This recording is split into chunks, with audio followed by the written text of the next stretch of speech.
radiale de l'absorbe la force radiale. Est-elle suffisante? Alors, je vous présente mes conflits d'intérêts. Je ne le referai pas pour les deux présentations suivantes, donc profitez-en, lisez-la. Bon, il y a un challenge technique avec le stent biorésorbable qui est lié au fait que ce stent est soumis, comme n'importe quel stent, à des contraintes mécaniques lors de son sertissage et lors de son déploiement, et qu'il doit résister, bien sûr, à ces contraintes. Le deuxième aspect de ce challenge technique, c'est qu'il faut trouver un compromis entre la force radiale, qui veut dire un stent qui va plus vers la rigidité, et la possibilité de post-dilater ce stent, donc d'induire une déformation au-delà de la taille nominale, qui sont deux propriétés qui sont un peu antinomiques. La solution trouvée par la plupart des équipes qui développent du stent biorésorbable jusqu'à présent était d'augmenter la taille de la maille. Donc la taille de la maille, en termes d'épaisseur pour un absorbe, c'est 157 microns. Vous avez à côté un Xience. Et ce qui est moins connu, mais tout aussi important, c'est l'épaisseur, c'est la largeur de cette maille, qui est également plus importante qu'un stent métallique. Vous voyez qu'elle est nettement plus importante, 191 microns au niveau des S et un petit peu moins au niveau des connecteurs, 140. La conséquence, c'est que le profil, bien sûr, pour un stent de taille égale, sera plus important puisque la maille est plus épaisse. Une fois ceci acquis, on sait qu'on a grosso modo la même force radiale qu'avec un stent de type Xience et que le recoil in vivo est grosso modo du même degré. Vous voyez qu'on a ici 4,3% et 6,7%.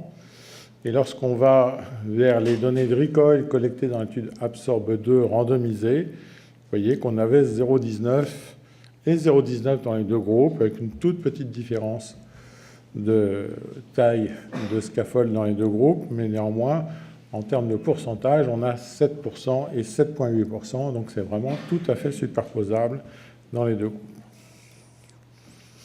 Et ceci n'est pas affecté par l'importance de la distribution calcaire. C'est-à-dire que globalement, la relation gain-distribution, elle est la même pour le Xience et pour l'Absorb. Cette force radiale, elle se maintient environ 6 mois. Vous voyez ce que ça donne en termes de comparaison avec le Xience, en sachant qu'on considère habituellement qu'un stent ou un scaffold doit pouvoir résister à une pression de 300 à 350 mm de mercure. Alors, il y a des inconnus. Moi, je n'ai pas les réponses. Peut-être que Richard Raposa les a.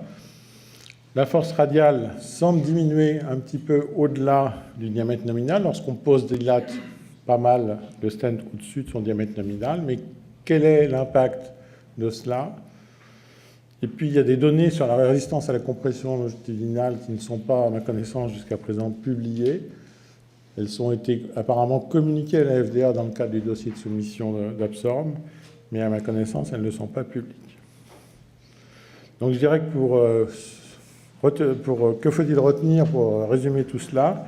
La force radiale et le recoil sont suffisants et comparables aux Xience.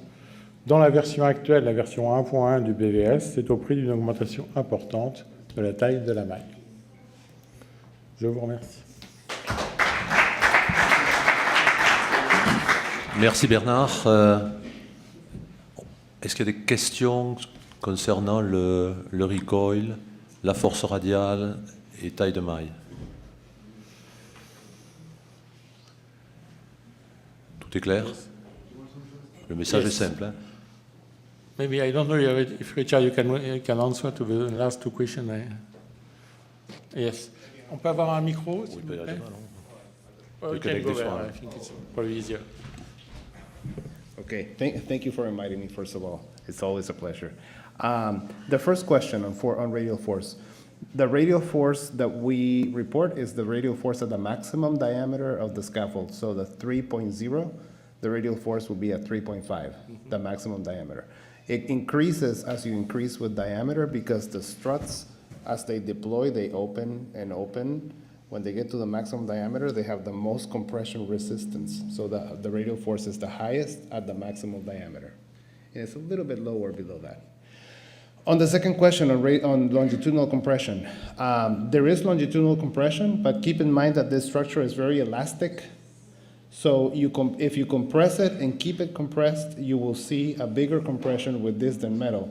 But when you release it, it comes back to the original shape, and metal stays compressed. So it's a different behavior. Even in the coordinate artery? Yeah.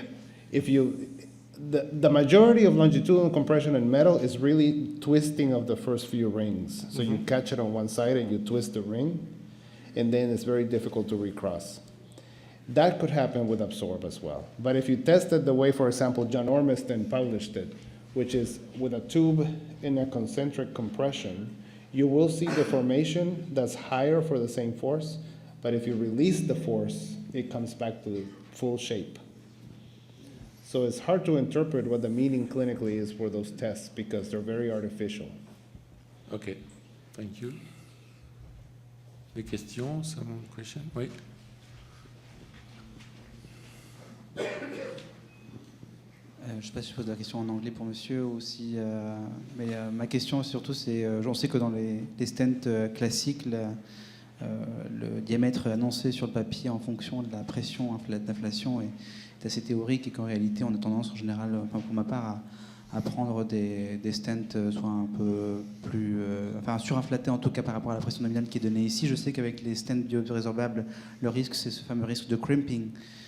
Si on pousse trop, du coup, est-ce que cette stratégie est différente? Parce qu'apparemment, donc, la force radiale est maximale lorsqu'on atteint la force nominale. Est-ce que du coup, on a tendance à vouloir prendre un stent, par exemple, un peu plus gros pour être vraiment à la taille de l'artère et de ne pas dépasser ce stade pour obtenir cette force radiale maximale? Je veux dire, une artère de 3, prenez un stent de 3, parce que vous savez que si vous êtes trop petit, vous allez perdre en force radiale, et si vous êtes trop gros, vous allez obtenir un crimping.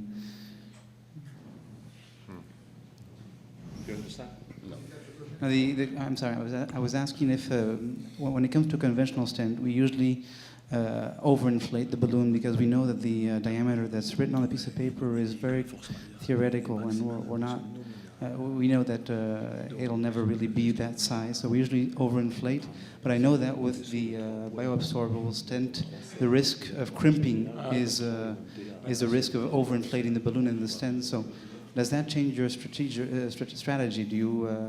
Do you try to take the exact same size? And do you know if when you check, I don't know if you did OCD studies, if you actually get the diameter that you were hoping for with a 3mm stent?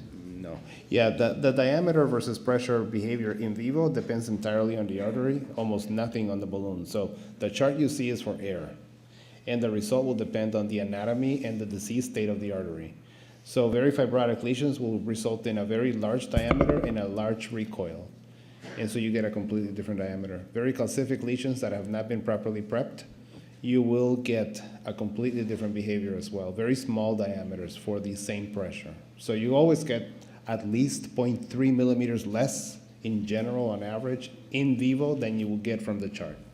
So what's your best way of choosing the stent that you want for that? I mean, compared to a metal stent, what's your best way of choosing? You use the pre-inflating balloon to judge the actual size of the stent? Probably the best way to choose is to make sure that the proximal diameter of the vessel that is not diseased does not exceed the maximal diameter of the scaffold, because you always have that limit that you could break the scaffold if you exceed the limit.